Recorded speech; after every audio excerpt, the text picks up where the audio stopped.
Right, one thing we need to fix before we continue on with the lighting. I'll just show you I just did a test render, and obviously there's something going wrong there, the agents, the scale, and I don't know, there's something weird going on.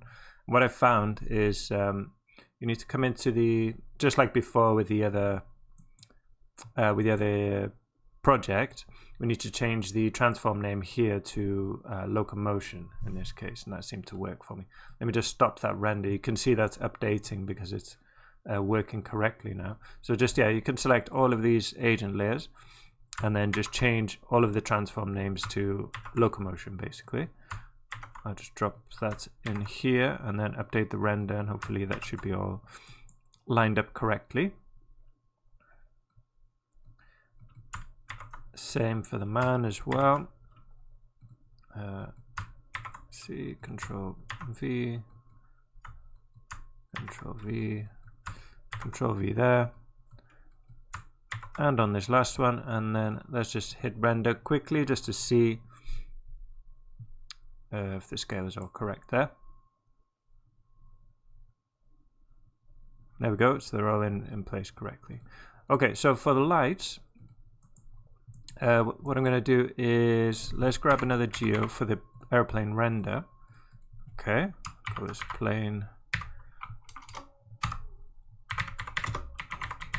render, jump inside, object merge, make sure I stop that, yeah, and then find that out for the plane. So in the crowd source, out plane render, grab that. Okay, and then what I want to do is grab some of these lights first of all, so these kind of interior lights, and use them as a as a way to, as an emitter for lights. Okay, so to do that I'm going to grab this section here. Okay, so if you press 9 on your keyboard, you go into this selection mode and then head to name attribute, so it selects by name attribute, and this is just something I'm going to do initially. So just click that, press delete, bring it over to one side, and then delete non-selected, and then I'm going to press spacebar and 2,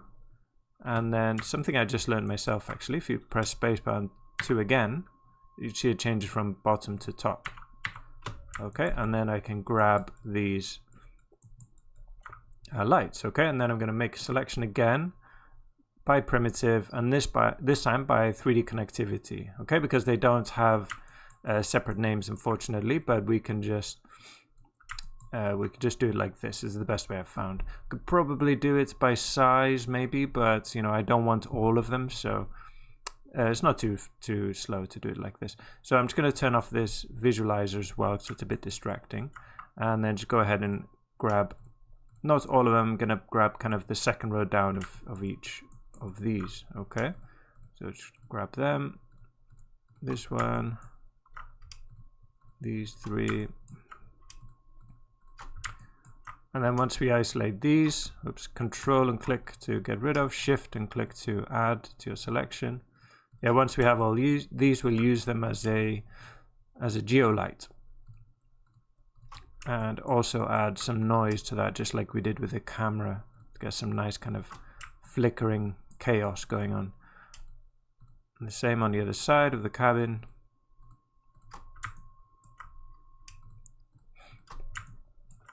Okay,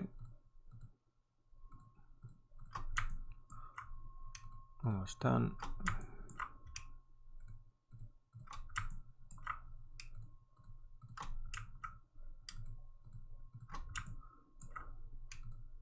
There we go. Okay, and then just hit delete on my keyboard, delete and unselected, and there we go. I've got them isolated. So then I'm just going to drop a null, call this out geolight. Okay, and then I'm just going to drop another null here for my plane. Call this out render. Okay, let's go back out. Let me turn off this crowd source because we don't want to render that. We're just going to render the plane render and crowd render. And then spacebar and 1 to go back into this this camera, and then let's drop a light. Okay, set this to geometry light, and then under the area light options, go to geometry object, and then find that out. So that was in the plane render, out geolight, grab that, and you can see something kind of changing. So it's, it's finding it at least. And then let's just go into a render view, and hopefully we'll see something. It's, we can see it's working. It's obviously just really dark. So if I just pump up the intensity for now, exposure, this is just initially just so you can see that it is emitting from those lights and lighting up the agents and the and everything as well. Okay, I'm also just going to subdivide this. Okay, so we get a bit of a smoother result on our plane,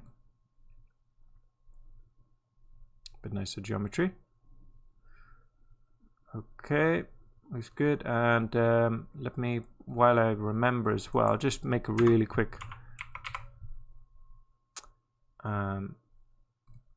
shader for our aeroplane.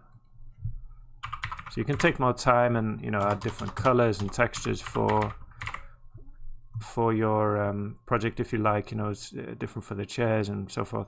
But I'm just going to do this quickly. It's not the focus of this project. So, and then just drop that material there. Okay.